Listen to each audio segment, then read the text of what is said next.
चुके हैं, माननीय प्रधानमंत्री दयानंद जी पहले पहुंच चुके हैं और हम उसके अभी शुरू कराने वाले हैं।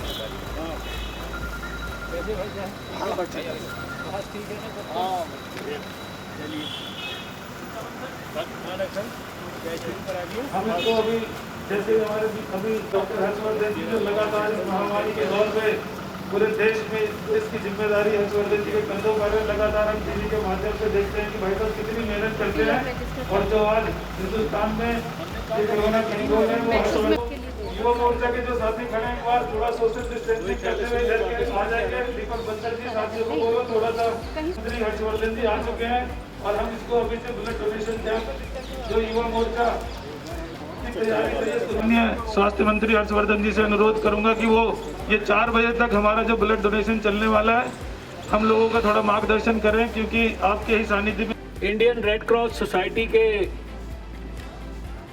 Secretary general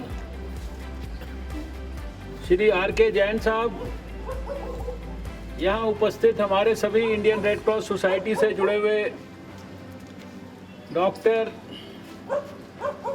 Indian red cross society में काम करने वाले अन्य सभी हमारे साथी, भारतीय जनता पार्टी की दिल्ली प्रदेश इकाई के युवा मोर्चा के अध्यक्ष सुनील यादव जी,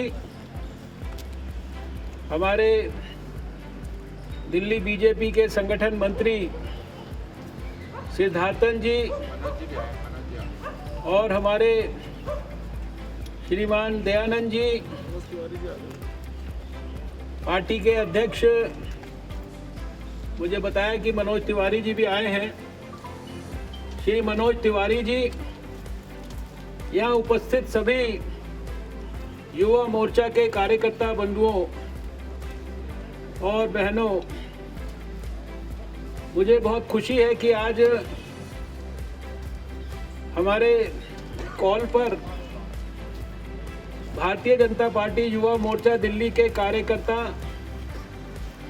विषम परिस्थितियों में भी अपने घर से निकलकर और स्वयं इंडियन रेड क्रॉस सोसाइटी के दफ्तर में आकर रक्तदान करने के लिए आए हैं।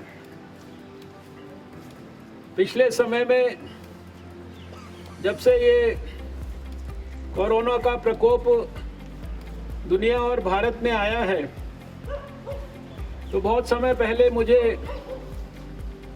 दिल्ली के कुछ थैलेसीमिक बच्चे मिलने के लिए आए थे और उन्होंने मुझसे निवेदन किया कि कोरोना के प्रकोप के चलते ब्लड बैंक्स से जिस प्रकार से उनको लगातार रक्त मिल पाता था, वह अब मिलना मुश्किल हो गया है। और हम सब जानते हैं कि थैलेसीमिया, सिकल सेल एनीमिया और इस तरह की कुछ बीमारियों में लगातार जो है ऐसे मरीजों को रक्त की आवश्यकता पड़ती है। तब हमने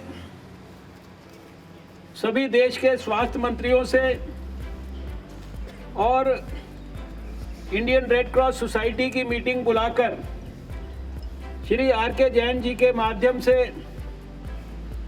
देश के सभी हजारों इंडियन रेड क्रॉस सोसाइटी के वॉलंटियर से भी अपील की थी और दिल्ली के लिए विशेष रूप से ये व्यवस्था तय की थी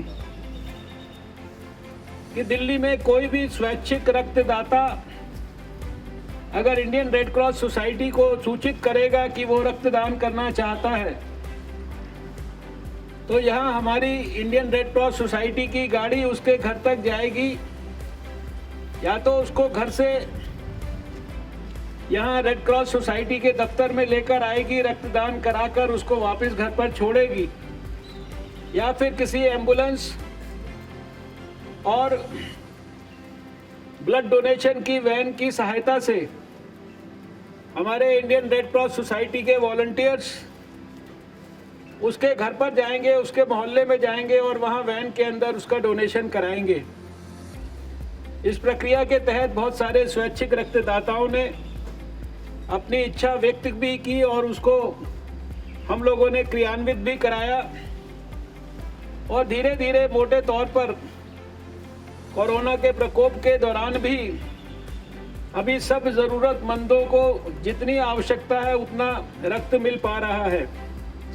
लेकिन इस सब के बावजूद भी जितनी आवश्यकता है शायद उसकी पूर्ति करने के लिए स्वैच्छिक संगठनों को और आगे आने की आवश्यकता थी।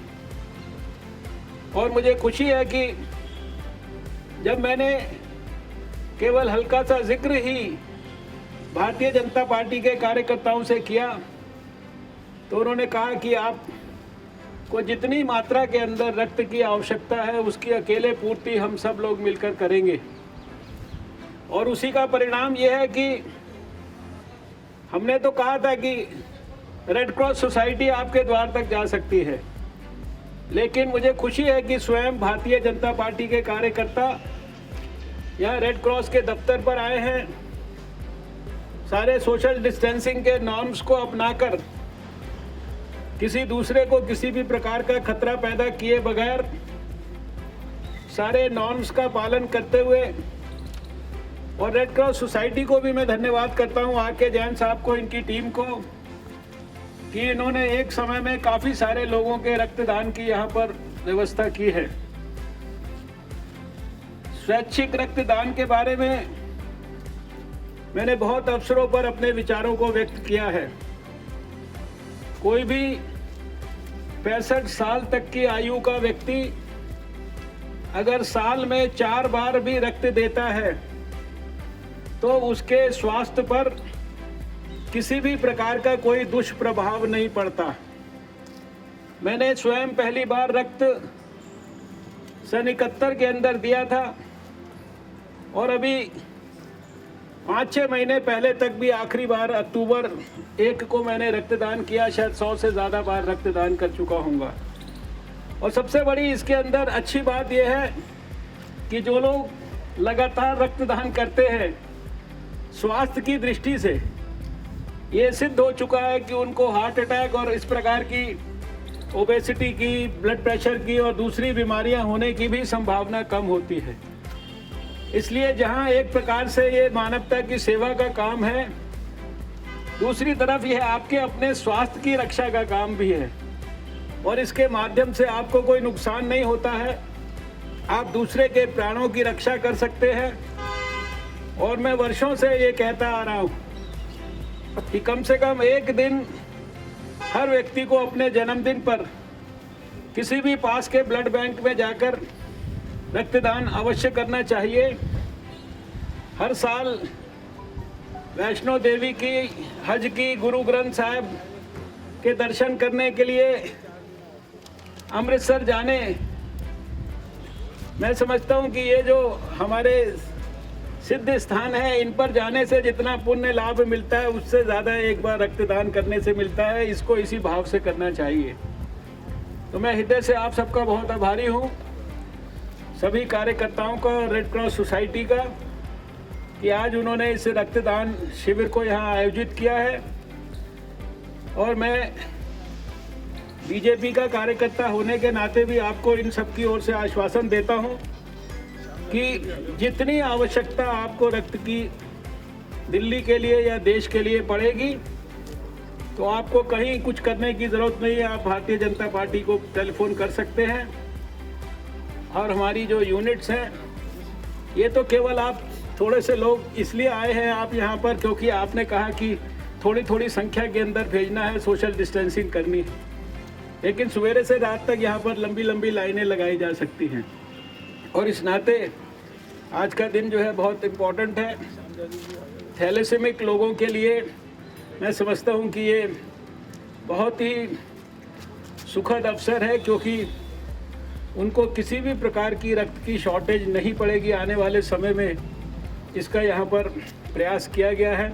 मैं इन्हीं शब्दों के साथ जो है हृदय से धन्यवाद करता हूँ। आर के जैन साहब, आपका भी और सुनील यादव जी का मुझे बताया कि हमारे पार्टी के national vice president Shyam Jaju ji भी यहाँ पर आए हैं, उनका भी स्वागत है। बहुत बहुत शुक्रिया, धन्यवाद। तो ब्लड डोनेशन का हम अभी कार्यक्रम शुरू कर रहे हैं। भाई साहब हमारे साथी अंदर। किधर जाना है डॉक्टर साहब?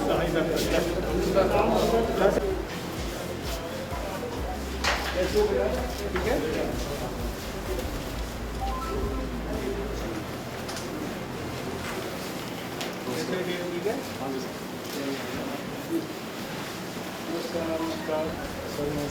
क्या हाल है, सब ठीक है? चलो बहुत अच्छा। कैसे हैं? आप बहुत मेहनत कर रहे हो, चलो अच्छा है। पोजीशन से जो है कम नहीं होती है, ठीक है ना?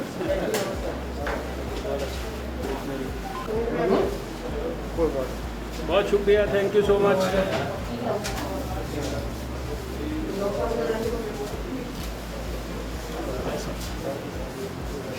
ठीक है, बहुत बढ़िया। शाम 4 बजे तक करेंगे भाई साहब। करो करो, बिल्कुल करो।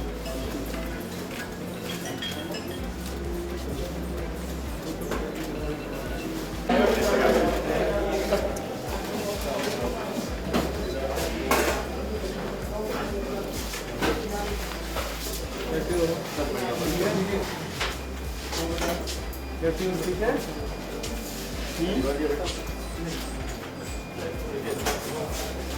ठीक है, ओके डियर। ये भी आपने कैसे हो? ठीक है।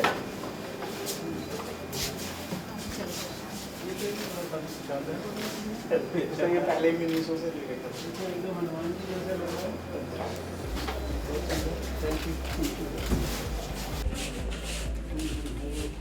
प्राइवेट कंपनी में अकाउंटेंट है सर। श्रीमांशु वर्षी का प्राइवेट कंपनी ग्रेजुएशन बहुत ज़्यादा आती है। सर लाइक फूड और खजाना ये सब हम मतलब वैसे ही बता दीजिए ऑन एन एवरेज कितनी आती है और किस तरह की? Actually, we receive around 250 calls per day, and for a blood need and for blood donation also. They also want to organize a blood donation camp in their locality, and we also receive some kind of a call. They need a food, or they get the food, but it is some kind of shortage is there. So we'll do that. We receive actually the call from the national level. We receive the call from different states. We get the things and we'll just coordinate with our coordinators in our IRCS. So we'll just coordinate with them and provide them. Keep it up, man. लगातार corona के मामले बढ़ रहे हैं। हालांकि 11 लाख क्या करेंगे, किस तरह के हालात अब? हालत पूरी तरह से कंट्रोल में है और सारे देश में कहाँ कहाँ तकलीफ़ है, कितनी मात्रा में है, उसके लिए सरकार को क्या क्या करना है, ये पूरा हमारे संज्ञान में है। और इसलिए आपने देखा कि बड़े विश्वास के साथ हमने सारे देश को ग्रीन, ऑरेंज और रेड जोन्स में डिवाइड किया है। और आपने देखा कि आज जब लॉकडाउन का तीसरा चरण शुरू हुआ है तो बहुत सारे देश में स्थानों पर बहुत सारी सुविधाओं को खोला है। वो इसीलिए खोला है क्योंकि हमको पूरी तरह से इस बात का ज्ञान है कि तकलीफ़ कहाँ पर है और कहाँ पर हमें क्या क्या चीज़ें धीरे धीरे इकोनॉमी को भी ओपन अप करने के लिए करना है। इसलिए किसी तरह से कोई चिंता का विषय नहीं है। सारे दुनिया में आज भी जितने भी पैरामीटर्स हैं उन सब पैरामीटर्स में भारत का सबसे बेहतरीन प्रदर्शन है। आप देख रहे हैं कि लॉकडाउन शुरू होने से पहले हमारा जो डबलिंग रेट था वो 3 के आसपास था, 3 दिन के आसपास था। आज वो 12 दिन के आसपास है, 12 दिन से ऊपर ही रहता है, 12 और 13 के बीच में इस समय है। हमारा मोर्टालिटी रेट दुनिया में सबसे कम है। और जैसा मैंने आपको बताया कि करीब 319 डिस्ट्रिक्ट्स देश में हमारे ग्रीन जोन में हैं, करीब 130 डिस्ट्रिक्ट हमारे रेड स्पॉट्स हैं, जिसे कहते हैं रेड जोन में हैं, हॉट स्पॉट्स हैं। और जो नॉन हॉट स्पॉट डिस्ट्रिक्ट हैं वो भी हमारे गिने हुए हैं 284। हर हफ्ते, हर रोज़, हर जगह की स्थिति का डिटेल्ड विश्लेषण होता है। केंद्र की टीम्स जो है जहाँ पर भी तकलीफ़ें हैं ज़्यादा वहाँ पर हम लगातार भेज रहे हैं। उनकी जो स्टेट गवर्नमेंट्स हैं उनकी सहायता कर रहे हैं, हैंड होल्डिंग कर रहे हैं। हमारा जो national centre for disease control है वो हर चीज़ की मॉनिटरिंग कर रहा है। हमारे जो सेंटर से भी जो है रैपिड रिस्पांस टीम्स के अंदर सहायता करना, मेडिकल कॉलेजेस, देश भर के सभी मेडिकल कॉलेजेस को, सभी all India institutes of medical sciences को, इनको सबको हमने जो है एक काम में लगाया है। दूसरी तरफ आपने देखा कि एक लेबॉर्ट्री से जो हमने यात्रा शुरू की थी जनवरी के महीने में, आज देश में 421 लेबॉर्ट्रीज़ जो है सरकारी और प्राइवेट मिला के 310 के करीब तो केवल सरकारी लैब्स हमने विकसित किए हैं। 1 मिलियन यानी 10 लाख से ज़्यादा हम टेस्ट कर चुके हैं और एक दिन में 75,000 तक हम टेस्ट कर रहे हैं। हमारा टारगेट तो जबकि था कि 31 मई तक हम 1 लाख टेस्ट रोज़ करेंगे, लेकिन अभी हम मई का महीना शुरू हुआ है, हम 75,000 तक पहुंच गए हैं। तो हर दृष्टि से स्थिति जो है वो पूरी तरह से उस पर हमारी पैनी निगरानी भी है, हमारे संज्ञान में भी है और स्ट्रैटेजी किस प्रकार से इम्प्लीमेंट करनी है वो भी हम कर रहे हैं। स्टेट गवर्नमेंट्स के साथ लगातार संपर्क में है। प्रधानमंत्री स्वयं इसको मॉनिटर कर रहे हैं, कैबिनेट सेक्रेटरी मॉनिटर कर रहे हैं, हम मॉनिटर कर रहे हैं। इस हफ्ते में, पूरे हफ्ते में हर रोज़ जो है 1, 2, 3 स्टेट्स के साथ बहुत डिटेल्ड जो है वीडियो कॉन्फ्रेंसिंग करने वाला हूँ। एक सवाल ये है कि क्या आप मानते हैं कि पीक आ गया है या लॉकडाउन की वजह से पीक चल गया है? देखिए, मैं समझता हूँ कि हमारा जो ग्राफ है वो बिल्कुल स्टेडी है। कभी इसके अंदर कोई एक्सपोनेंशियल जो है राइज़ हुआ नहीं है। आप दुनिया के सब देशों के ग्राफ देखेंगे, उनमें सब में एक्सपोनेंशियल राइज हुआ है। हमारा ग्राफ एकदम स्टेडी है और हमारा तो ये प्रयास है कि ज़्यादा से ज़्यादा जो समाज में केसेस हैं वो डिटेक्ट होने चाहिए, क्योंकि हम किसी भी कीमत पर ये नहीं चाहते कि कोई डिटेक्ट ना हो और उसके कारण देर से अस्पताल में पहुँचे। क्योंकि अस्पताल में जो लोग जाते हैं, अगर वो समय पे नहीं जाते तो उनके प्राण को कोई खतरा होने की संभावना होती है। अगर समय पे कोई चला जाता है सिस्टम में तो फिर उसको किसी भी प्रकार का कोई प्राण को खतरा नहीं है। आपने देखा कि मैं रोज़ शाम को एनालिसिस करता हूँ, 1% से कम लोग वेंटिलेटर पर देश में हैं। कभी 0.33% मिलते हैं, कभी 0.37% मिलते हैं। ऐसे ही लगभग 1.5% के करीब लोग ऑक्सीजन पर हैं और केवल 2.34% तक लोग जो है वो हमको आईसीयू बेड्स में मिलते हैं। कहने का अभिप्राय यह है कि जो क्वालिटी ऑफ केयर है वो भी हमारी जो है बहुत जिसे कहते हैं अच्छे लेवल पर चल रही है सारे देश में। 10,000 से ज़्यादा लोग आप जानते हैं कि ठीक होके खुशी खुशी घर जा चुके हैं। 11 वो रोज़ फिगर चेंज होता रहता है, मैंने 10,000 से ज़्यादा बोला। अब वो हर मोमेंट का नंबर तो जो है मेरे जेब में नहीं है, लेकिन हमारे डैशबोर्ड पे लेटेस्ट फिगर होती है, हमारे वेबसाइट पे लेटेस्ट फिगर होती है। तो पीक नहीं है मानते सर कि पीक अभी आया है या आएगा? आपको लगता है कि अब मुझे पता नहीं कि आपकी क्या डेफिनेशन है पीक की, लेकिन मैं केवल इतना कह सकता हूँ कि हमारा जो देश में बीमारी जो है उसका कंट्रोल और बीमारी का जो प्रकोप है, कंट्रोल सबसे बेहतरीन पूरी दुनिया में है और जो प्रकोप है वो कंपैरेटिवली सारी दुनिया के सबसे कम है। जहाँ बड़े से बड़े दुनिया के विकसित देश, वहाँ के डाटा, उनके जो नंबर ऑफ़ पेशेंट्स हैं, नंबर ऑफ़ डेथ्स हैं, उनके साथ भारत का कंपैरिजन करेंगे तो फिर शायद आपको ये सवाल पूछने की ज़रूरत नहीं सर पड़ेगी। एक सवाल ये भी है कि आज जो छूट मिली है लॉकडाउन में, उसमें शराब की दुकानें भी खुली हैं और देखा जा रहा है देश भर में कि शराब की दुकानों पे तो सुबह खुलने से पहले ही लाइन में लग जा रहे हैं, लंबी लंबी लाइन। अब देखिए ये पे असर डालेगा और खतरा भी ये जो गाइडलाइंस हैं जो गृह मंत्रालय ने दी हैं, लेकिन डिटेल्ड जो इसके बारे में जो क्या चीज़ लागू करनी, कितनी लागू करनी, ये सारा का सारा विषय स्टेट गवर्नमेंट्स का है। अल्टीमेटली स्टेट गवर्नमेंट्स को फैसला करना है कि उनके यहाँ पर जिस प्रकार की परिस्थिति है, कौन से जोन में उनका है, कौन से जोन में उनके डिस्ट्रिक्ट्स हैं, कौन सी सुविधा खोलने से, कौन सी सुविधा को बंद रखने से, कौन सी सुविधा पे ज़्यादा सख्ती करने से, कौन सी सुविधा पे लिबरल अप्रोच से इस कोरोना के कंट्रोल और इसके मिटिगेशन में कोई दुष्प्रभाव नहीं पड़ेगा। इसलिए ये जो निर्णय हैं, इनके एक एक निर्णय के बारे में मुझे कमेंट करना उचित नहीं लगता, लेकिन अगर स्टेट गवर्नमेंट्स अगर कोई मान लीजिए काम ऐसा करती हैं जिस पे उनको मान लीजिए तुरंत लगता है कि ये जो है शायद उपयोगी नहीं है, तो वो हमेशा उसको रिव्यू कर सकती हैं। सर एक सवाल ये भी कि क्या वैक्सीन की दिशा में या दवाई की दिशा में भारत किस तरफ है, कितने नज़दीक पहुँच चुका है? भारत बहुत तेज़ी से प्रयास कर रहा है, हमारे सारे वैज्ञानिक इस पर काम कर रहे हैं।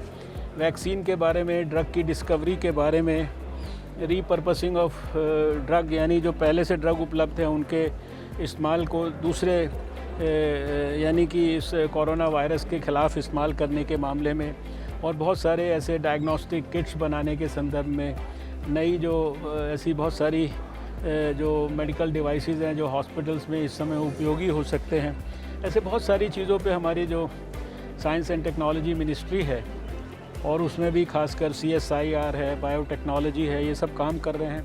हम जेनेटिक सीक्वेंसिंग पे वायरस की काम कर रहे हैं। कम से कम 1000 जो वायरसेस पे हमारी बायोटेक्नोलॉजी काम कर रही है। 500 जेनेटिक सीक्वेंसिंग हमारे CSIR में हो रहे हैं। तो कोई ऐसा स्तर नहीं है जिस स्तर पर भारत सरकार इस कोरोना के ख़िलाफ़ लड़ाई को ना लड़ रही हो, और हमें पूरा विश्वास है कि इस जंग में अंत तो गत्वा भारत को आने वाले समय में जल्दी ही एक महत्वपूर्ण विजय मिलेगी। सर एक आखिरी सवाल ये कि PPE किट्स, वेंटिलेटर और ये तमाम चीज़ें जो ज़रूरी हैं इस कोरोना से लड़ाई में, उसके ऊपर सवाल उठाया जा रहा था कि उसके ऊपर देखिए सवाल, अब उसके ऊपर सवाल जो उठाया करते थे आप ही लोग ज़्यादा उठाते थे, लेकिन आज स्थिति ये है कि देश में कई ऐसे प्रदेश हैं जो हमको हाथ जोड़कर कह रहे हैं कि प्लीज़ आप अब हमें PPE किट या N95 मास्क मत भेजिए, क्योंकि हमारे गोदाम के अंदर उसको रखने की जगह नहीं है।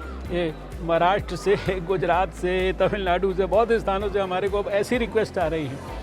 जिस देश में PPE बनता नहीं था, इंपोर्ट होता था, आज उस देश में हम, कल का अगर मैं डाटा आपको बताऊं तो कल हमने 2 लाख से ज़्यादा PPE किट और 2 लाख से ज़्यादा N95 मास्क भारत में बनाए हैं। 107 मैन्युफैक्चरर और जिसे कहते हैं सप्लायर जो है उसके हमने जो है डेवलप कर दिए हैं।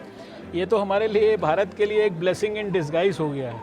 आज हाइड्रोक्सीक्लोरोक्विन नाम की दवा वो हम दुनिया के 97 देशों को हम दे रहे हैं अपने लिए रिक्वायरमेंट रखने के बाद। पैरासीटामोल भी इसी प्रकार से दुनिया के शायद 103 देशों को हम भेज रहे हैं, और भी दूसरी दवाइयाँ वगैरह हम दुनिया के दूसरे देशों को भेज रहे हैं। लेकिन जो कोरोना वॉरियर्स हैं, हेल्थ वर्कर्स हैं, डॉक्टर्स हैं, वो भी इन्फेक्ट हो रहे हैं, कई जगहों से रिपोर्ट्स हैं दिल्ली में। ये बहुत ही दुखद है और तकलीफ़दायक है, और हम लोगों की उनके प्रति पूरी सहानुभूति है, संवेदना है, और इसीलिए बार बार हम लोगों को कह रहे हैं कि कोरोना वॉरियर्स जो हैं, वो चाहे डॉक्टर्स हैं, चाहे स्वास्थ्यकर्मी हैं, चाहे पुलिसकर्मी हैं, इनका सम्मान भी करिए और इनको किसी भी गलत निगाह से मत देखिए। इनके साथ कोई किसी भी प्रकार का दुर्व्यवहार मत करिए। इनके साथ जो स्टिग्मा अटैच हो रहा है, जिसके कारण लोग इधर से उधर जो है उनसे दूर भाग रहे हैं या उनको अपने से दूर करने की कोशिश कर रहे हैं, ये जो ऐसे प्रयास हैं समाज में, इनकी मैं समझता हूँ निंदा भी होनी चाहिए, और इनसे सबको हमें बचना भी चाहिए, और समाज को इनके प्रति श्रद्धा का एक आंदोलन निरंतर विकसित करना चाहिए। सर कि कब तक ठीक माहौल ठीक हो जाएगा या फिर इसके साथ जीने की आदत डालेंगे? देखिए, माहौल की जहाँ तक बात है, कोई भी वायरस होता है, दुनिया में आता है, तो कोई वो जड़ से तो समाप्त नहीं हो जाता है। स्मॉल पॉक्स और पोलियो को छोड़कर कोई दुनिया के अंदर किसी दूसरे वायरस पर तो मानवता ने विजय प्राप्त नहीं की है, लेकिन इसका जो प्रकोप है वो एक बार समाप्त हो जाएगा। आने वाले समय में इसके ख़िलाफ़ मान लीजिए थोड़े बहुत लोगों को कोई इन्फेक्शन होगा भी, तो इन्फेक्शन से लड़ने की हमारे को योग्यता आ जाएगी, ताकत आ जाएगी, दवाइयाँ आ जाएंगी, वैक्सीन्स आ जाएंगी। तो धीरे धीरे जो है, जैसे दुनिया में और बहुत सारे वायरस हैं, अभी ये तो है नहीं कि कोई दूसरे वायरस नहीं है। HIV जब आया था वायरस, तो बहुत दुनिया के अंदर खतरा पैदा हुआ था, लेकिन लोग HIV वायरस के साथ जीना सीख गए। और इस वायरस के अंदर तो बहुत अच्छी बातें हैं कि इसने हमारे को बहुत सारी अच्छे पहलुओं के बारे में सिखाया है। सोशल डिस्टेंसिंग है, या जितने दूसरे हैंड हाइजीन की बातें हैं, या रेस्पिरेटरी एटिकेट्स हैं, ये तो अगर नॉर्मल सर्कमस्टांसिस में भी आदमी इन बातों पे ध्यान करे सोसाइटी के अंदर, तो मैं समझता हूँ कि वो सोसाइटी की ओवरऑल हेल्थ के लिए बहुत बेहतर है। कब तक उभर पाएंगे ये इससे? आपको लगता है कि इस स्थिति से ज़्यादा अच्छी स्थिति में हम कब जा पाएंगे कोरोना खतरे? मैं केवल इतना कह सकता हूँ कि हर सप्ताह जो है वो पिछले सप्ताह की मामले के कंपैरिजन में हमारी स्थिति बेहतर होती जा रही है, और निश्चित रूप से आने वाले समय के अंदर जो है, अगर हमारी स्थिति बेहतर ना होती तो अभी देखिए दूसरा लॉकडाउन ख़त्म होने पे इतनी ज़्यादा जो रियायतें दी गई हैं, ग्रीन जोन में भी, इवन रेड जोन के अंदर भी जहाँ कंटेनमेंट जोन नहीं है वहाँ पर कई रियायतें दी गई हैं। वो इसी कारण दी जा रही है कि हम धीरे धीरे एक बेहतरी की तरफ, नॉर्मलसी की तरफ बढ़ रहे हैं। देखिए, पिछले समय में मैंने ये महसूस किया कि कोरोना के प्रकोप के चलते देश में कई स्थानों पर जो स्वैच्छिक रक्तदाता हैं उनको रक्तदान करने में कठिनाई हो रही है, और जिनको लगातार निरंतर रक्त की आवश्यकता पड़ती है, जैसे हमारे थैलेसीमिक, सिकल सेल एनीमिया और इस प्रकार की रेयर डिजीज़ के जो हमारे समाज में बच्चे हैं, नौजवान हैं, दूसरे लोग हैं, उनको रक्त की कमी महसूस हो रही थी। इसके कारण हमने रेड क्रॉस की मदद से, जितने रीजनल ब्लड ट्रांसफ्यूजन सेंटर्स हैं उनकी मदद से हमने ये निर्णय किया कि स्वैच्छिक रक्तदान का जो आंदोलन है उसको कोरोना के प्रकोप के दौरान भी हम इसको रिवाइव करेंगे। और अभी रेड क्रॉस के माध्यम से भी अगर कोई भी स्वैच्छिक रक्तदाता यहाँ पे हमें सूचित करता है तो हम उसको गाड़ी भेजकर उसके घर से बुलाकर यहाँ पर रक्तदान करते हैं, और या फिर अपना एक प्रकार से वैन ले जाकर उसके घर के पास हम जो है उसका रक्तदान जो है संभव कराते हैं। आज यहाँ पर ये भारतीय जनता पार्टी के कार्यकर्ताओं को भी हमने अपील की थी, और हमारी अपील पर भारतीय जनता पार्टी के बड़ी संख्या में कार्यकर्ता यहाँ पर सोशल डिस्टेंसिंग मेंटेन करते हुए यहाँ पर रक्तदान करने के लिए आए हैं, और उन्होंने आश्वासन दिया है कि जितने भी रक्त की आवश्यकता देश को इस समय पड़ेगी वो हम पूर्ति स्वयं करेंगे अपने कार्यकर्ताओं के माध्यम से। सारे देश के स्वास्थ्य मंत्रियों को भी मैंने वीडियो कॉन्फ्रेंसिंग में अपील की है कि अपने अपने स्टेट्स में रक्त की कमी ना हो, इसके ऊपर विशेष रूप से ध्यान करें। और ये बात मैं हमेशा लोगों को स्मरण कराता हूँ कि स्वैच्छिक रक्तदान करना ये बहुत भारी पुण्य का काम है, और स्वास्थ्य की दृष्टि से भी साल में 4 बार भी कोई रक्तदान कर सकता है, उसके स्वास्थ्य पर कोई दुष्प्रभाव नहीं पड़ता। उल्टा उसके स्वास्थ्य में कई प्रकार की हार्ट से जुड़ी हुई, ब्लड प्रेशर से जुड़ी हुई, ओबेसिटी से जुड़ी हुई जो बीमारियां हैं उनको होने की संभावना कम होती है। इस नाते आज यहाँ पर ये हमने रेड क्रॉस में ये भारतीय जनता पार्टी के कार्यकर्ताओं की मदद से ये प्रक्रिया कराई है। सर अभी तक सर क्या कड़े कदम उठाए गए सर कोविड-19 को लेकर? रेड जोन 3 में दिल्ली है और जिस तरह की छूट दी गई है, क्या लगता है सर ये छूट देनी चाहिए दिल्ली सरकार ने जो दी है? अब देखिए, इसके ऊपर कुछ भी कमेंट करना मेरे लिए उचित नहीं होगा, क्योंकि उसको पॉलिटिकल स्टेटमेंट की तरह लिया जाएगा। लेकिन व्यक्तिगत तौर पर मैं ऐसा मानता हूं कि दिल्ली भी देश के गिने चुने उन प्रदेशों में से है जहां की कोरोना की स्थिति को अभी काबू करने के लिए और बहुत कुछ और ज़्यादा गंभीरता से करने की आवश्यकता है। और उस नाते इस लॉकडाउन 3 के अंदर दिल्ली जैसी जगह में मेरे विचार में व्यक्तिगत तौर पर कम से कम छूट जो है इसको अभी लिबरलाइज़ करने के लिए दी जानी चाहिए। लेकिन ये निर्णय जो भी है सरकार उसका है। स्वास्थ्य मंत्रालय ने या होम मिनिस्ट्री ने तो डिटेल्ड गाइडलाइंस दी हैं हर प्रकार से, लेकिन अपने अपने स्टेट की परिस्थिति के हिसाब से स्टेट गवर्नमेंट्स को ये निर्णय करना है कि उनके प्रदेश में किस गाइडलाइन को किस मात्रा में फॉलो करना उचित है। लॉकडाउन 3 की शुरुआत है, आज पहला दिन है। दिल्ली में भी कई जगहों पर छूट दी गई, खासतौर पर शराब की दुकान में लोगों की भारी भीड़ दिखी, सोशल डिस्टेंसिंग का पालन नहीं हो रहा था। आप उसको क्या कहेंगे? देखो, ऑनेस्टली तो जो इस प्रकार की जो खबरें हैं वो कहीं पर भी हैं, वो मुझे विचलित करती हैं, मुझे तकलीफ़ देती हैं, और मुझे उसके कारण दुख भी होता है और आश्चर्य भी होता है। और मुझे लगता है कि कोई भी निर्णय अगर किसी भी सरकार ने ऐसा किया है जिस पर उनको निर्णय करने के बाद या निर्णय को इम्प्लीमेंट करने के बाद लगता है कि इसको रिव्यू करना चाहिए, तो मुझे लगता है उसको रिव्यू ज़रूर करना चाहिए। कोई निर्णय हो गया है जाने अनजाने में और उसका अगर दुष्परिणाम या दुष्प्रभाव स्पष्ट रूप से हमको दिखाई दे रहा है, तो फिर मुझे लगता है कि उस निर्णय को बरकरार रखना, मैं इसको उचित नहीं मानता। लॉकडाउन का तीसरा चरण है, बहुत सारे ऐसे बड़े शहर जो हैं वो रेड जोन में आते हैं, दिल्ली भी उसमें शामिल है।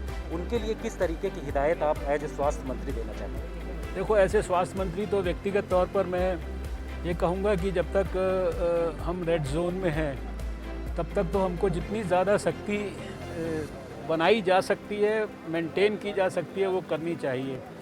क्योंकि आखिर हम रेड जोन में हैं, हमारे मुकाबले देश में लोग बाकी ऑरेंज जोन में है या ग्रीन जोन में है। इसी से ये पता लगता है कि हमारी स्थिति बाकियों से ख़राब है और हमारे यहाँ पर जो है बाकियों की तरह अभी फ्रीडम वापस लौटाने का समय नहीं आया है। ये बड़ा स्पष्ट रूप में हमें नज़र आता है। यहाँ के केसेस का नंबर, यहाँ के अंदर जो कंटेनमेंट की स्ट्रैटेजीज़ अपनानी है, यहाँ जिस प्रकार से हमें आउटब्रेक्स को और ज़्यादा गहराई से कंट्रोल करना है, जिस तरह से यहाँ और ज़्यादा गंभीरता से हाउस टू हाउस सर्वे करने हैं, तुरंत जो है जो बीमार है उसको अस्पतालों में लेके जाना है, अस्पतालों के अंदर जो है उनकी बेहतर सेवा करनी है। तो ऐसी परिस्थिति में जो रेड जोन के अंदर इलाके हैं उनके बारे में जो भी संबंधित सरकारें हैं उनको, मुझे लगता है कि ऐसे हेल्थ मिनिस्टर या ऐसे डॉक्टर, मुझे लगता है कि उनको और ज़्यादा इसके अंदर अपना गंभीर जो है विचार और चिंतन करना चाहिए कि वो कौन सी सुविधा को वहाँ पर इस समय खोलें और या ना खोलें। 2 सप्ताह का लॉकडाउन बढ़ाया गया है, आपको लगता है कि इसमें जो कोरोना संक्रमण है या कोविड-19 की जो सिचुएशन है उसमें बदलाव आएगा काफ़ी? ये तो लगातार आप देख रहे हैं कि ये बदलाव तो लगातार कंटिन्यूसली चल रहा है और अभी हमारा ग्राफ एकदम स्टडी जैसा हो गया है। और आप देख रहे हैं कि पिछले लगातार 4, 5, 6 हफ्ते के अंदर अगर लॉकडाउन से पहले 3 दिन मतलब हमारा 3 दिन डबलिंग रेट था, तो आज 12 के ऊपर चला गया है। तो इस तरह के इंडिकेटर्स हैं। टेस्टिंग वगैरह की ये फैसिलिटी आज 10-11 लाख लोगों को हम टेस्ट कर चुके हैं, 75,000 लोगों का हम टेस्ट कर रहे हैं, 421 लेबॉर्ट्रीज़ देश में खुल गई हैं। और मैं समझता हूँ कि सारे देश में जो है सबसे सारे दुनिया में सबसे कम हमारा मोर्टालिटी रेट है। लोग ठीक होकर हज़ारों की तादाद में घर चले गए हैं, बहुत सारे ठीक ऑन रोड टू रिकवरी जिसे कहते हैं उस पर हैं। तो मैं समझता हूँ कि कुल मिलाकर हम जैसे जैसे समय आगे बढ़ता जा रहा है, हम बीमारी को एक तरह से लोकलाइज करते जा रहे हैं, उसको कहाँ पर तकलीफ़ है वो जानते जा रहे हैं। उस तकलीफ़ को दूर करने के लिए क्या हमें स्ट्रैटेजी अपनानी है ये भी हमको जो है स्पष्ट रूप से पता है। उस स्ट्रैटेजी की इम्प्लीमेंटेशन की मॉनिटरिंग भी जो स्टेट गवर्नमेंट है वो भी कर रही है, भारत सरकार भी कर रहा है, एनसीडीसी भी कर रहा है। और जहाँ जहाँ तकलीफ़ ज़्यादा है वहाँ हम स्पेशलाइज्ड भारत सरकार की टीम्स भेज रहे हैं। उसमें स्वास्थ्य मंत्रालय के लोग भी हैं, होम मिनिस्ट्री के लोग भी हैं। तो हम उनकी हैंड होल्डिंग भी कर रहे हैं, स्टेट गवर्नमेंट्स की जो सहायता हो सकती है कर रहे हैं। वहाँ क्या गैप्स हैं, उनकी गैप्स को ढूंढ कर उनको कैसे फिल करना है ये भी काम हम कर रहे हैं। और अभी इस पूरे सप्ताह तो मैं 1-2 स्टेट्स के साथ, जैसे पिछले सप्ताह भी हमने कुछ स्टेट्स के साथ किया, दिल्ली के साथ किया, बिहार के साथ किया, अभी मैं 1:30 बजे मध्य प्रदेश के साथ करने वाला हूँ। तो इवन रेड जो हमारे हॉटस्पॉट्स हैं रेड जोन में, वहाँ के इवन डीएम लेवल तक भी जो है हम व्यक्तिगत तौर पर बात करने के लिए इस पूरे हफ्ते का हमने सारे देश का जो है वीडियो कॉन्फ्रेंसिंग का प्लान बनाया है। तो पूरी भारत सरकार की तरफ से हर लेवल पर मॉनिटरिंग है। प्रधानमंत्री जी स्वयं सारी चीज़ें मॉनिटर करते हैं, उनका कैबिनेट सेक्रेटेरिएट करता है, सारे सरकार के विभाग लगे हुए हैं। अभी कल सुबह 10 बजे फिर हमारी ग्रुप ऑफ मिनिस्टर्स की मीटिंग है। तो जो प्रयास संभव है उनको करने में कोई किसी तरह की हम लोग ना तो कोताही कर रहे हैं, ना कोई उसके बारे में छूट है, ढील है। दिल्ली के मुख्यमंत्री ने सच कहा था कि ये लड़ाई कोरोना के साथ जीना हमें सीखना पड़ेगा। तो आपको लगता है क्या लंबी लड़ाई अभी चलेगी कोरोना के? नहीं, वो अब उन्होंने वो एक उस कंटेक्स्ट में शायद कहा होगा कि भाई आखिर एक वायरस है, जब वो दुनिया में आया है तो जड़ से समाप्त तो कोई चीज़ नहीं होती है। जड़ से समाप्त तो अभी तक सिर्फ चेचक और पोलियो का वायरस हुआ है। 2 बीमारियों पर हमने फतह प्राप्त की है अभी तक, बाकी तो वायरस तो रहते ही हैं। लेकिन इसका जो ये एक्यूट प्रकोप है, ये मैं समझता हूँ धीरे धीरे करके समाप्त हो जाएगा। फिर जैसे दूसरी बीमारियाँ होती हैं, कभी किसी को हो गई, उसका इलाज हो गया, उसी तरह से ये भी हो जाएगा। हेल्थ मिनिस्ट्री को कोई अंदाजा या कब तक हो सकता है ऐसा डाउन ग्राफ आ सकता है? देखिए अंदाज़ा तो अब ये बराबर, अब तो स्टडी हो रहा है धीरे करके। आप मतलब लगातार पिछले 4-5 हफ्ते में कभी भी मुझे ये नहीं लगा कि मैं पिछले हफ्ते से ख़राब हूँ। हमेशा जो है मेरे जो डाटाज़ हैं वो पिछले हफ्ते से हर पैरामीटर पर बेहतर होते हैं। तो आने वाले सप्ताह में धीरे धीरे ये और ज़्यादा कंट्रोल हो जाएगा और निश्चित रूप से इसके ऊपर हम लोग विजय प्राप्त करेंगे। सोनिया गांधी ने एक सवाल उठाया कि 1947 से बदतर स्थिति मजदूरों की हो गई, बंटवारे में इस तरीके के हालात नहीं हो गए थे जिस तरीके से देखिए सड़कों में उतर ऐसा है कि दुख की बात है कि इस समय इस तरह की राजनीतिक बात की जा रही है। प्रधानमंत्री जी से ज़्यादा गरीबों के कल्याण के लिए सोचने वाला अभी तक तो मुझे लगता नहीं कि कोई दुनिया में कोई मसीहा पैदा हुआ है। 1,70,000 करोड़ रुपए उन्होंने तुरंत योजना घोषित की गरीबों के कल्याण के लिए। सारे गरीबों के खाते के अंदर पैसा जा रहा है, नंबर 1। सारे गरीबों को जो है मुफ्त के अंदर जो है बिना कोई पैसा लिए जून तक के लिए उनको राशन इत्यादि दिया जा रहा है। सारे गरीबों की जहाँ भी वो देश के अंदर रह रहे हैं उनके लिए पूरी खाने की व्यवस्था जो है सरकार ने, चाहे वो NGOs को मदद करके किया, चाहे समाज के माध्यम से, सरकार के माध्यम से, स्टेट गवर्नमेंट्स के माध्यम से, वो सब कुछ हो रही है। और अब जैसे ही स्थिति जो है थोड़ी और सुधरी है तो एक माइग्रेंट लेबरर को उसके घर तक पहुंचाने की, उसकी भी चिंता जो है यही हमारी ही सरकार कर रही है। इसलिए कोई क्या कह रहा है उसके बारे में कोई कमेंट भी करने की ज़रूरत नहीं है। आप लोग पता नहीं क्यों कमेंट पूछते रहते हो इन चीज़ों के बारे में। एक अंतिम सवाल, इस बीमारी का, ये जो महामारी है, इसके इलाज के लिए क्या कोई आप लोग वैक्सीन या फिर किसी तरीके का भारत में काम चल रहा है? हमारे वैज्ञानिक सब संबंधित विषयों पर काम कर रहे हैं। हमारे वैज्ञानिक दवा की खोज भी कर रहे हैं। जो पहले से उपलब्ध दवाएं हैं क्या वो कोरोना के ख़िलाफ़ काम कर सकती हैं, इस पे भी काम कर रहे हैं।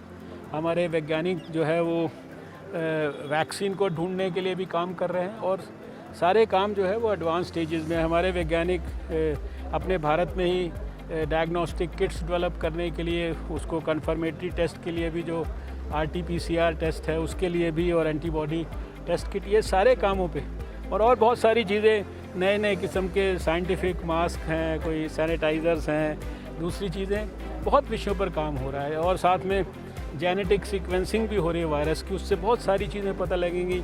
वायरस किस दिशा में बढ़ रहा है, कितना उसका प्रकोप है, उसका विरुलेंस क्या है, क्या वो और ख़तरनाक हो रहा है, यानी बहुत सारे जो उसके वैज्ञानिक एस्पेक्ट हैं वो सारे के सारे, उन सब पे भी काम हो रहा है साथ साथ। आने वाले दिनों में उम्मीद किया जाए कि भारत एक नतीजे पर पहुंचेगा कोविड से लड़ने के लिए और उसमें कोई ना कोई ऐसी वैक्सीन भारत ढूंढ निकालेगा। मुझे पूरा विश्वास है कि जो इसमें सफलता शायद मिलेगी तो शायद भारत को कामयाबी मिलने की बहुत उम्मीद है और इस दिशा में काफ़ी काम हो रहा है। अब हर एक चीज़ ऐसे पब्लिकली उसके बारे में चर्चा नहीं की जा सकती, लेकिन बहुत गंभीरता से इसके बारे में वैज्ञानिक काम कर रहे हैं। संभावना को भी हमने जो है प्रीएम्प्ट किया है। ये आज तो यहाँ कैंप में मैं आया हूँ, लेकिन इसकी मीटिंग्स तो मैं पता नहीं कितने दिन से कर रहा हूँ। वॉलंटरी ब्लड डोनर्स के घर में जाकर उनको लेके आना या उनके घर पे जाकर ही ब्लड ले लेना, यानी किसी वैन के अंदर, ये प्रक्रिया हम बहुत दिन पहले शुरू कर चुके हैं। मैं देश के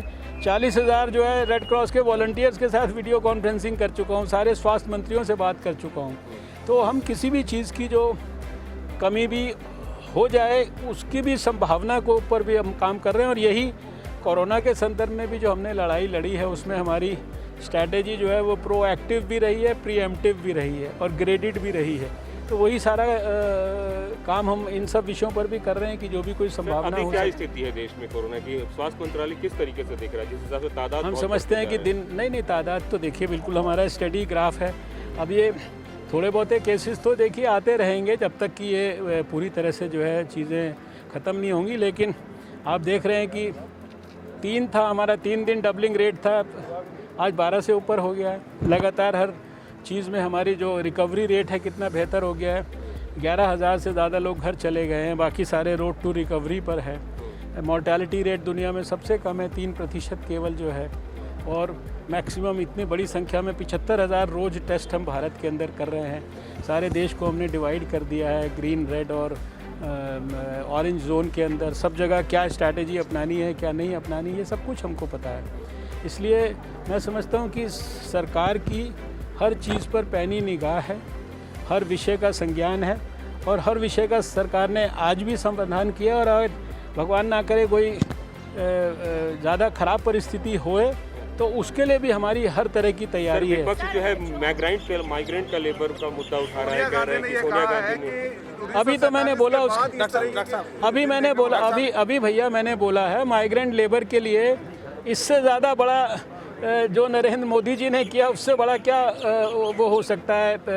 पहले तो 1,70,000 करोड़ का जो है गरीब कल्याण का इतना बड़ा पैकेज, सबके खातों में पैसे, सबको फ्री राशन, सबके लिए फ्री खाने की व्यवस्था जहाँ भी रह रहे थे, और अब सबको उनके घर तक वापस भेजने के लिए स्पेशल ट्रेन लगाकर, तो मैं समझता हूँ कि इससे ज़्यादा संवेदनशील तो कोई सरकार नहीं हो सकती है।